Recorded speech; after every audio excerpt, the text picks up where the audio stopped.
महानगरपालिकेच्या वतीने शहरातील मिळकतधारकांच्या थकीत घरफाळा वसुलीसाठी विशेष प्रयत्न करण्यात येत आहेत। याकरिता 5 वसुली पथकांची नियुक्ती करण्यात आलेली आहे।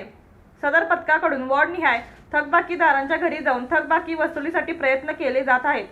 परंतु वसुलीसाठी थकबाकीधारकांच्या घरी वारंवार महानगरपालिकेची पथके जाऊन सुद्धा काही मिळकतधारक आपला घरफाळा भरत नसल्याने अशा मिळकतधारकांच्या मिळकती सील करण्याचे आदेश आयुक्त तथा प्रशासक ओमप्रकाश दिवटे यांनी दिले होते। या आदेशाच्या अनुषंगाने महानगरपालिकेच्या वसुली पथकांच्या वतीने सोबतच्या यादीप्रमाणे 14 मिळकतधारकांच्या मिळकती सील करण्यात आलेल्या आहेत। तसेच 130 नळ कनेक्शन कट करण्यात आलेली आहेत। 1 महिन्यानंतर सदर बिल करण्यात आलेल्या मिळकतींच्या महानगरपालिकेच्या वतीने लिलाव करण्यात येणार आहे। महानगरपालिकेच्या वतीने घरफाळा वसुली यापुढे सुद्धा सुरू राहणार असल्याने थकबाकी असलेल्या मिळकतधारकांनी आपला घरफाळा व पाणीपट्टी भरून जप्ती आणि लिलाव यासारखे कटू प्रसंग टाळावेत असे आवाहन आयुक्त तथा प्रशासक ओमप्रकाश दिवटे यांच्याकडून करण्यात येत आहे।